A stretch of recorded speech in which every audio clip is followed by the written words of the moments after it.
Okay, let's get right into it. One of the things that I noticed as I sat down to continue working on this doublet is that the wrist area of the sleeve was a little bit too thick. So what I ended up doing was opening up the top of the sleeve, and then I have to dig down inside. So I took out the basting, I reached inside the sleeve, I grabbed all the excess fabric, and then I turned it back to the outside. And what this does is it gave me access to the bit of fabric that was just too thick. I really wouldn't be able to get a buttonhole through it, and it just felt like it was too much. Considering the lightness of the rest of the doublet, this was just too much. I think that this piece of wool that I've chosen is probably the culprit. It's a little bit too heavy for something that is meant for summer wear. Regardless, I went in and I trimmed away the excess fabric so that I had a lighter weight wrist that I could work through. I mean, in all honesty, I really should have trimmed out the linen from the lining as well, but I left it in. Anyway, so that's one sleeve down, and then I went and did the second one. Now that I'm back on track, I can return to the next step in the doublet, and where we left off, the skirts were attached, the body was assembled, and now I need to bind the bottom of the skirt. So I've taken my binding, which was cut from all of the scraps, if you recall back to video 1. It's cut from very small scraps, in fact, but I did have enough to do the entire garment, which I was very excited about. So I start by just using a running stitch to stitch it in place, and I'll do that across the entire skirt. But the important thing to remember is to keep the stitches small and tight and firm. Since it's a running stitch, it doesn't have the same security as a back stitch, so my security lies in the smallness of my stitches. Now here I'm using a number 6 sewing needle, which is easier to use going through the silk, and I'm using a size 40, actually probably a size 50 linen thread that makes it a lot easier to stitch with.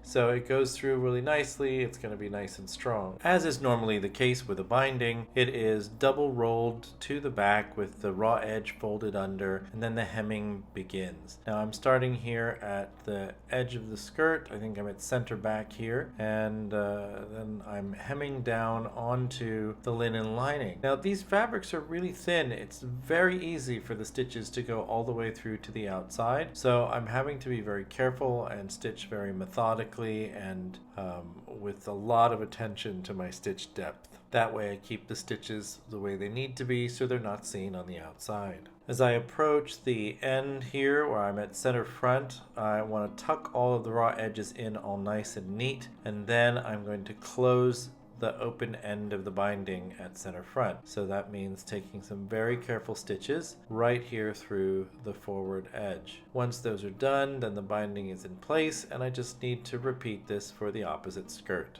Once the binding is complete, then the next step is of course to remove the basting stitches that were holding the layers of the skirt together. One of my main rules when I work like this, where I'm using a lot of thread basting instead of pins, is that the moment the stitches aren't needed anymore, I remove them. The thread can leave impressions in the silk, and sometimes it snags on things, so it's just best. Continuing on with the lower portion of the doublet, my next task is to make the lacing strip that goes inside the waist of the doublet. Now, this is made of a heavyish linen. These two strips, which are, I don't know, about 2 inches or maybe 5 centimeters wide, they are cut, and now I'm just giving them a quick press to make it easier to work with them. And once they're pressed, then they will get stitched together into one long strip. Of course, the strips that I cut weren't quite long enough to go all the way around the waist of the doublet, so I have to join them together. Now, to do this, I lay the pieces at right angles to each other, one on top, and then I draw a line connecting one corner to the next. And then I stitch along that line, and then it should be one smooth, complete strip when I'm done. Now, if I were to accidentally mismatch those ends, and I have, let's say, the cut edges of the corners, those little peaky points that you see on the left, if those were to be matched up incorrectly, then the run of the strip wouldn't actually be correct, and I would have to pick it out and start over. But at least this way, then I'm just stitching the seam. It's a plain backstitch seam for security, since this is going to take some weight. And once it's done, which it is now, Then I will trim away the excess fabric so that it's a nice small seam allowance, and then I'll press that open so that it's nice and smooth and flat. As you can see, when I flip it this way, it'll end up being quite even and clean across the edge. And once that is done, I'll just press it in half down its length. My next task is to mark where the frontmost part of the strip is going to stop. So usually I look at the full width across the waist, across the front waist, and I'll make this mark roughly around the front third. So there's 2/3 toward the back and 1/3 toward the front. And then I will fold in one end of the lacing strip and then just place it along the bottom, measure to center back, and then I'll put a little notch so that I know where center back is, and then I will double that length, and that gives me the whole strip that goes across center back and around to the other side. So here you can see me folding down the end and just finger pressing it nice and tight, and this just keeps a raw edge from being exposed. Now that the strip is completely prepared and it's been marked off in terms of center back and the fronts, now I'm going to start marking the placement of the eyelet holes. Now these are usually quite close together in the extant pieces. I tend to make them slightly further apart because I don't like tying too many bows, so I just use 2 finger widths, and that is the approximate distance between each hole. And I'm using this little pencil to just make little dots, and that's where I'm going to punch a hole and make an eyelet. So I'll first do center out one direction, and then I'll return to center, and I'll make the marks in the other direction. In this case, because of the size of my waist, I ended up making 20 eyelet holes. So just to get started stitching, I will stretch the hole with my tapered awl. I don't need to actually punch a hole, I'm just stretching a hole open, and then I'll work my way around the hole with just some linen thread, and I think this is a number 5 sewing needle, so I've got good grip. And then I'll move the needle over to the next hole, and then I'll stretch the next hole, and it's a simple process. They don't need to be particularly neat. There's no need to do a buttonhole stitch to make these eyelets. The quality of the eyelets in nearly all extant pieces is so sloppy that it just doesn't warrant any more attention than a few passes of the thread to keep the hole open.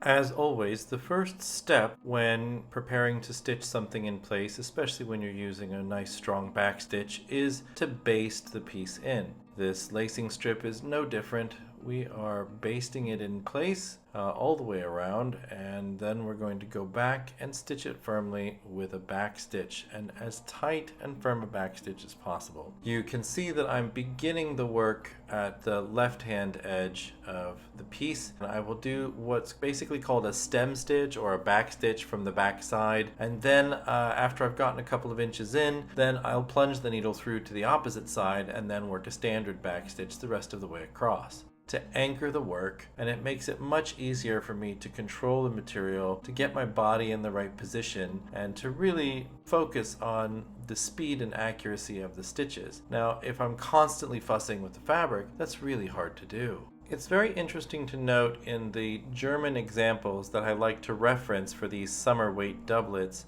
the collar is not faced in the way that many extant garments are.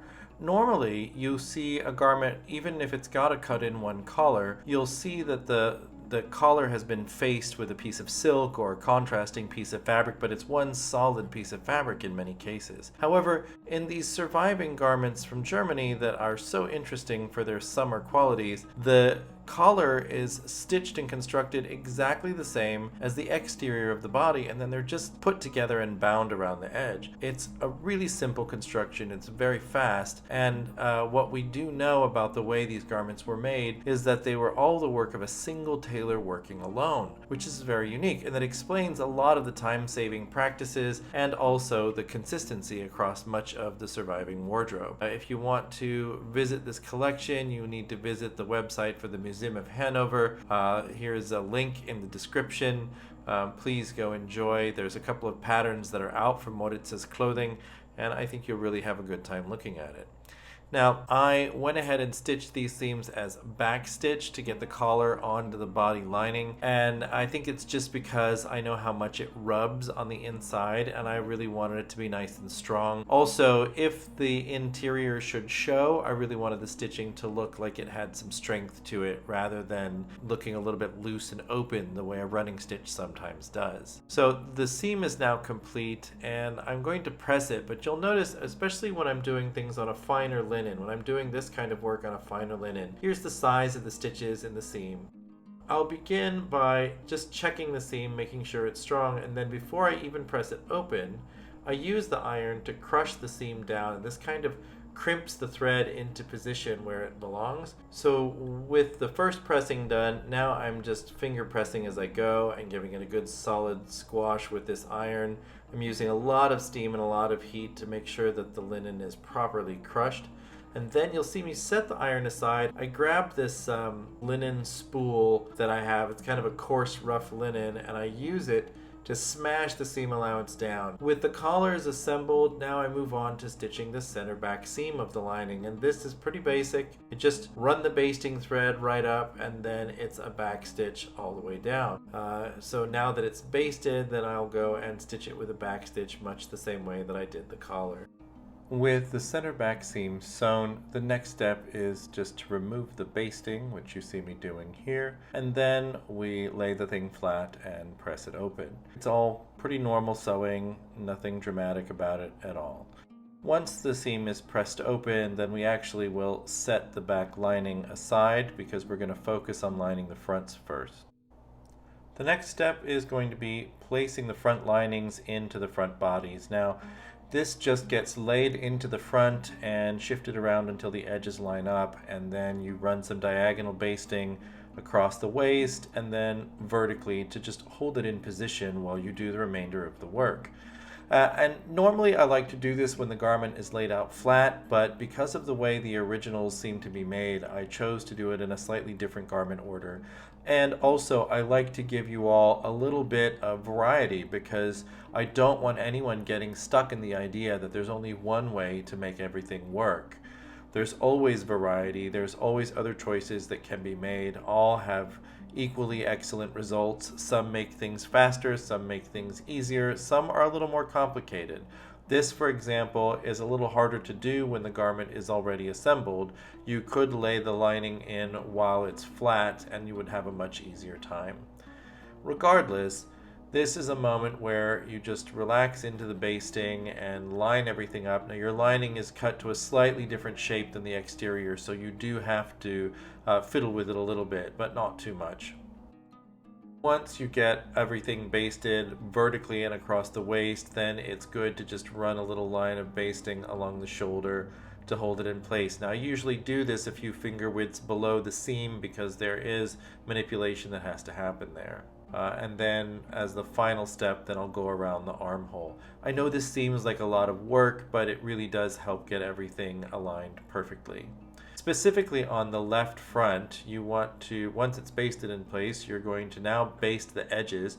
You'll fold the lining back so it sits just behind the buttonholes, and then you'll baste it in place the rest of the way down. Now we're going to baste the exterior edge of the lining all the way around the garment in a couple of different steps, and that helps hold it in place so that it's easier and faster for us to stitch.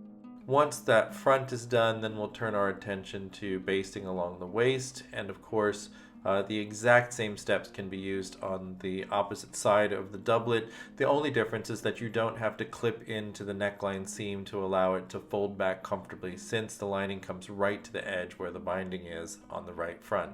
I just want to take a second to call out this one small little step as you finish the basting of the lining in place, and that's just making sure that this corner at the bottom of the left front is very nice and tidy. There's going to be a pad lying on top of it, and it's one of those things that might be a little bit more visible, so I like to make sure that this area is quite neat.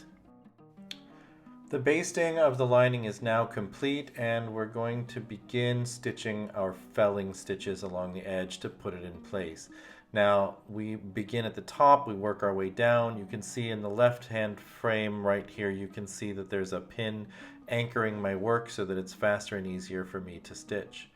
We'll work our way all the way down the front, and then we just turn and continue along the waistline edge.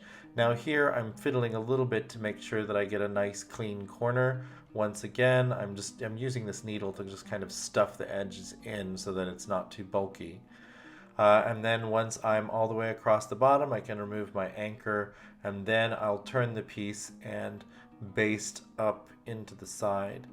I'll remove the basting here because I'm done using it. I don't need it anymore. The lining went in quite well, so the basting just comes right out, and that's less thread for me to worry about later. So now I'm going to baste up the side, and I just lay the lining in place and kind of line up the stitching lines on top of each other. But the key ingredient here is to know that the sleeves aren't in yet, so you need to make sure to leave the lining open a little bit at the top. I usually leave about 2 inches or 5 centimeters unsewn at the top.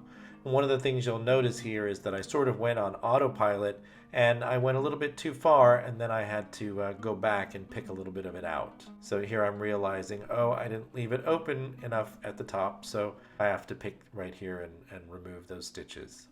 With the side seam secured, the next place I need to lock this lining in is up at the shoulder. So these are going to be a little bit more permanent stitches. I'm just stitching kind of into the seam allowance. I'm not really trying to go all the way through the fabric, just making it nice and sturdy. Now we've already gone across the waist of the left front, and now we're starting to work our way up the lining just behind the buttonholes. There's no need to leave any extra flange. There's no need to be particularly gentle about it, because we're stitching into the wool melt-in. We can have nice strong stitches, and we can make them quite tight. This area is going to take a lot of abuse, so small, regular, snug stitches are the best way to go.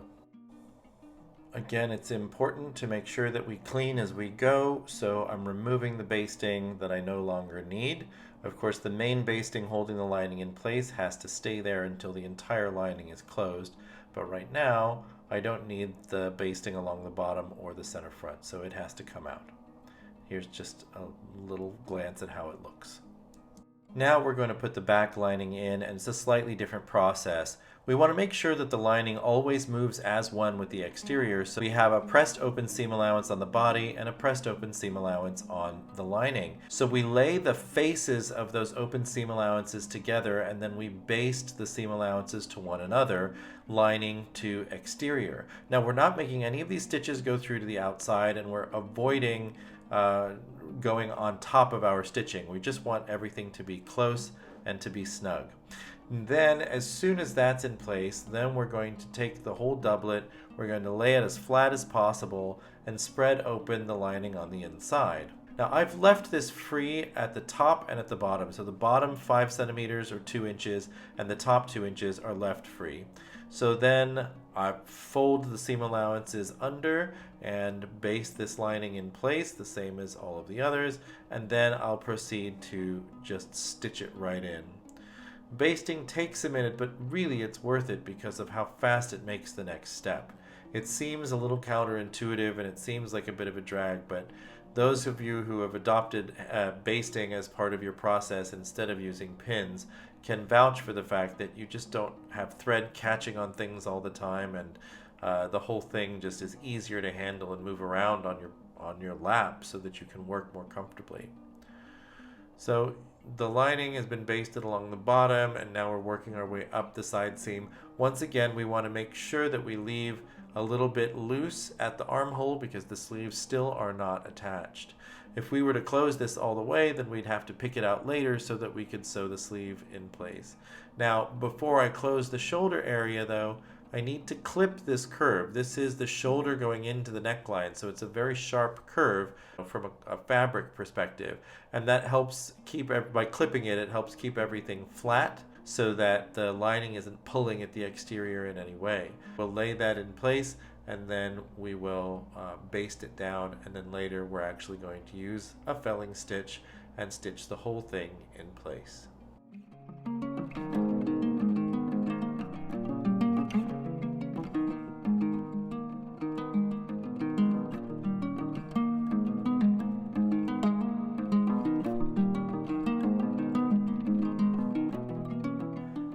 Now we're going to begin working on the armholes and the sleeves. So the first thing that has to happen is the shoulder wing needs to go in. Now I had to make these out of a slightly different shade because somehow I lost the originals, but first thing we do is fold them to find the center and then center that on the shoulder seam and then baste them in place. Now this basting doesn't have to be particularly secure because we're just going to go back and slide the sleeve into the armhole and then we'll stitch the whole thing in a single pass with a back stitch. So this basting is not something that we really have to worry about that much because there's going to be a seam going right on top of it. But just checking it and seeing how it looks, and it looks fine. So now I'm going to get the sleeve in the armhole. So you see I'm just turning it right side out or inside out with the sleeve in place, and I'm using the notches that I already put on my pattern to align the sleeve. I'm pretty certain that they are correct, so I'm not really worried about fitting and checking them. I know my notches to be pretty sound. So once I have that and the sleeve is sitting in the armhole, then I will just baste. Now this sleeve has a little bit of fullness in the top, so the rest of the basting I don't need to show you so much, but this area here where I'm putting a little bit of fullness into each basting stitch to kind of gather it up a little bit, that is important here because then that helps me distribute the fullness evenly over the distance where I want to put it. Now I want to spread this about 2 centimeters, about 2 inches or 5 centimeters on either side of the shoulder seam. So it's about 10 centimeters of gathering total, slightly less really, and I just want to baste it in place so that it's very secure. Now, as soon as I know that that sleeve looks good and that it hangs right, then I'm going to backstitch the entire thing. So it's quite a long seam, surprisingly, even though it seems relatively small because it's an armhole, but you know, when you think that it's about half your chest measurement, that's a decent size armhole. So as we approach the area where the fullness is, you can see here that I am gathering up even smaller amounts onto each stitch. So the large basting stitches were there just to hold it all in position, but now I'm taking very small stitches around each little bubble of fullness, and that's giving me a gathered appearance without actually having to put a gathering thread in the sleeve cap. Now in this area, because we have gathering and we've got the shoulder wing, the stitches are a little bit bigger, and that's okay. You don't have to force them to be small. The fabric layers and the size of the needle and the strength of your hand will all work together to create the size of stitch that's going to really work for you and for the garment. And just like always, as soon as the stitching is complete and I don't need the basting anymore, I'm going to pull it. So I don't think I found the right end here because I'm having to yank all over the place, but this is just me removing the basting a bit more brutally than is typical for me. You can see the shoulder wing is a slightly different color because I had to use a different silk to make it, but here's the gathering at the top of the cap, so you can see how it comes out. It's all hidden by the shoulder wing, so it doesn't really matter. Now, the next thing that we do, of course, is to begin to baste the lining in place around the armhole. This is one of the final steps before we make the pads and put them in. So I just fold the edge up, make it match as exactly as I can, making sure that there's a little bit of ease for movement. When I say ease, that means I'm not trying to pull the lining tight against the underlayer. I'm leaving a little bit of room for the lining to float around on the inside. Because there's one thing that is certain, is that it is better that the lining be much too big than the tiniest bit too small. Because if it's too small, then it's going to affect the way the exterior hangs, and that's exactly what we don't want to do. So I will baste this armhole closed around the sleeve, or pardon me, baste the armhole, the lining around the armhole of the doublet, and then proceed to use a felling stitch to get it in place. Now here I'm still basting, but then that should be followed up very shortly by some fell stitching. Look how I use the lapped lining with the back on top of the front to create a nice little join that just runs right into the armhole. So the lining now gets hemmed down onto the body and onto the sleeve, and we're really just trying to work right up next to the stitching so that we don't have any stitches exposed on the outside, but we catch enough fabric that it's really nice and secure. Now I'm trying to make these stitches quickly. They should be pretty small. I would make them no longer than about a 1/16 of an inch or an 1/8 of an inch apart. I think in this case smaller and tighter is better. You'll work your way all the way around the armhole and then finish off on the far side. And now we get to some of the fun and new information. So in order to create the pad for the front of the doublet, I used the doublet as my template. So I really only want this sort of small diamond shaped area in the front. I'm following the line on the bottom of the skirt, and you can see that I've drawn a line to the outside of the doublet, and I've left about 3/8 of an inch or 1 centimeter outside the shape of the doublet to allow for the pad to take up a little bit when it's stuffed. And then I'm adding about a 3/8 inch to 1/2 inch seam allowance here, so that's 1 to 1.2 centimeters, and cutting around. Now I didn't keep the point shape at the front of the doublet. You can see here that I've rounded it off, so the shape is sort of nose-like. That's the best idea that I can give you. So we cut 2 layers of linen, and then we cut 2 layers of silk. So the silk layer is going to go directly against the outside, and then the linen goes against the body. So those are pinned down and cut out, and I cut 2 of linen and 2 of silk, and then I will flay them open so that I have right and left halves. You can see that I just did that there. That way I make sure to always do that before I start stitching so that I don't make any mistakes. So then I will leave the hypotenuse, so the long angled side of this shape, open, and then I'll close the side that has the nose-like curve on it. And that can just be a tight, snug running stitch. I don't really need anything more dramatic than that. If I really want extra security, like if I'm planning on stuffing this thing super duper hard, then I might consider using a back stitch, but it hardly seems worth it when it's such a small piece and it's not really going to take a whole lot of abrasion. I just think that if you're going to stuff it hard, you have all that pressure from the inside for the stuffing pushing out, that you'd want to have the seam a little bit stronger. In this case, the stuffing is relatively soft, so I'm not that concerned about it. So I've probably left a little bit too much footage here, but you'll work your way all the way around the curve. You'll leave the other side open, and then in short order we start stuffing it. Before I turn this right side out, I'm just going to put some clips along this interior curve. That will help it open up a little bit and reduce pressure on the inside, so that when I stuff it and sculpt it, then it's going to hang correctly. Otherwise, the seam allowance can get a little bit tight and it can distort the shape of the curvature. So I'm being pretty specific with this pad. The historical examples don't show that kind of fussiness, but it feels like a place where I want to put my attention.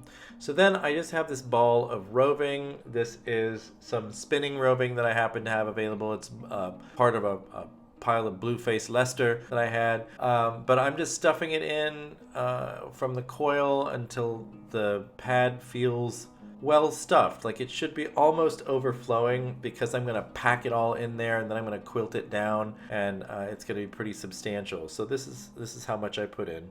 So you can see that it's pretty overstuffed, and I'm going to tuck the end here, and then I will begin to whip stitch the edge closed. I'm just doing a little bit of tack right there, but here's how I do it. I usually will start it that way, and then I'll turn it around so that I'm working left to right, and that gives me a way to hold the opening closed with my left hand as I'm working, and then I'll hold the shape and hold it in place, and then I can stitch right off of that. If I have to work it the other direction, then I don't have as much control over the fold, the depth of the fold, or how easily or accurately it gets sewn. While we cut the top of this wedge with a point, the extant piece actually shows that it's a little bit squared off at the top, and I think that I agree with that because it's a little hard to get the stuffing all the way up there anyway. So we're just going to stuff the little pointy bit down inside and then fold the edges together and then finish the whip stitching to close them. Once that's done, then I'm going to take my iron and I'm just going to crush down the side that I just closed a little bit, just to kind of squash the padding in before I can begin the quilting. Now the quilting is sort of a jump tack where you do 2 or 3 stitches in one place through all layers to quilt it down, and then once you're on the back side, then you jump from one stitch to the next location. Now the goal for doing this padding stitching is that you don't end up with them offset. You want to keep all of your stitches, all of your quilting lined up as perfectly as possible, because what ends up happening is that creates sort of a quilted grid in the entire piece. And with that grid, each valley in the grid, the valleys that make up the shape of the grid, they actually function like little hinges. So this stiff quilted piece then has the ability to flex and move a little bit with the body, something that's very important when you're creating such a structured shape. So in this case, I have one line that's going most of the way down. Usually I stop a little bit short of the bottom, probably about 5 centimeters or so, and then I will jump to the next location and work my way back up, and in this way I'll end up quilting the whole thing, as you can see here. And as I get progressively closer to the edge where I closed the pad, I also want to take my stitches tighter and tighter to help squash down that side so that the thickness itself kind of tapers to nothing. Already it's naturally assuming that shape, but I am using everything that I can, every aspect that is available to me to help control the shape and make sure that it does what I need it to do. Once it's complete, then I'll take my iron again and I'll crush that side. And you can see how it's got a little bit of a curved shape, but I'm actually forcing some of that curved shape in as well while we work. Now I have 2 of them, and I can begin to sew them into the doublet. So the one that goes behind the buttonholes, I need to set back from the edge at least 3/8 of an inch or 1 centimeter. A little bit more is probably a good idea. Once it's there, then I secure it to the lining only. Okay, so the lining gets kind of pulled up and away from the inside of the garment so that you only have the lining in your hands, and then that is lined up against the edge of the pad, and then the whole thing is whip stitched into place. Now I'm fussing a little bit here because I've not really done this exactly like this before, and I want to make sure I do it correctly. The edge that we're working with is whip stitched. So it's just a quick and easy whip stitch to get the pad in place, and once you do one, it's exactly the same for the second. Once you've put the pad into the opposite side, then the doublet is nearly done. The only thing left for us to do is make the buttons and put them on. Now I'm using a silk that I get from yarn.com, also known as Webs. It's probably a 220 silk, I believe, is the size that they sell it at. It also comes from Hasegawa Limited from Japan. So I wrap it about 30 times around 3 fingers, and then I cut that in half. And then I thread up a needle with a double strand of the same silk. Now I don't wrap these by putting the needle down through the hole over and over and over again. Instead, I make these buttons in the same way that one would make a tassel. So I make this little whack of silk threads by wrapping them around my finger, and then I take my double strand of silk and I put it around the middle, and I'll lock it onto the middle by putting my needle through the knotted end of the thread. And I make sure that that stays nice and centered, like so.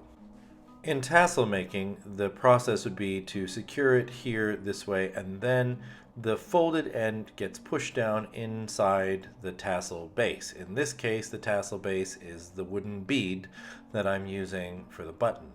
So here we go. I'm inserting the needle in, I'm drawing through, and then I'm holding the silk tight and kind of wiggling and twisting the wooden base onto it, and you can see that the top of the silk just kind of pops right through there. And then now that it's secure and in place, my next step is to take the top here, the sort of tassel end of it, and then I spread it out as evenly as possible and make it spread in all directions as carefully as I can. And then I will grip the bead and sort of run all of these threads down around the core. Okay, and once I got that, then the bead is covered in seconds. And this is something that meets my efficiency concept of what the time period probably had as far as speed. Now, this is not the best, highest quality button I could probably muster because it's so quick and dirty, and just covering the wooden bead doesn't necessarily make it secure. So there may be some argument to say that this may have been done with cheaper buttons because they could be made faster. However, this is the method that I like to use for this particular style because it gives a nice long shank and it's really strong. So once the bit has been secured, then I'm going to take some stitches through the foundation, and I will also continue to use my needle to spread the threads around as evenly as possible. I've got my pliers here because especially when you're working with silk and you get things that are really tight and dense, it's often very hard to draw the needle through. So rather than damage my hand by trying to grip it really tight, I'll just use the pliers and pull it through, and everything should go well. So the security stitches are really important, and now I'm moving up to the top of the bead, and I'm going to take one stitch through, and that puts my thread kind of on the far side of the bead from where I'm looking. It's reversed for you because you're watching from the other side. But then I'm going to do my first bullion knot on top of the bead.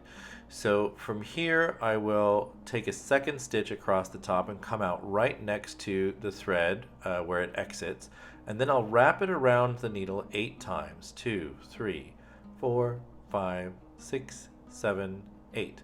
And then I'll grip it carefully and I'll use the pliers and I'll draw it through. Then I draw the thread all the way through. Oop, I have a little tag along here. I'll draw the thread all the way through so that it creates a wrapped shank, and then I'll lay that down. I'm kind of working it with my fingernail to make it tight to the surface, and then I will take my needle and I'll take another stitch through, and then I'm going to do a second bullion knot at right angles to this. So I'm crossing over this. And because of that, this bullion knot needs to be a little bit longer. So I'm going to take my stitch through, once again coming out right where the thread is, and then I'm going to wrap 10 times. 3, 4, 5, 6, 7, 8, 9, 10.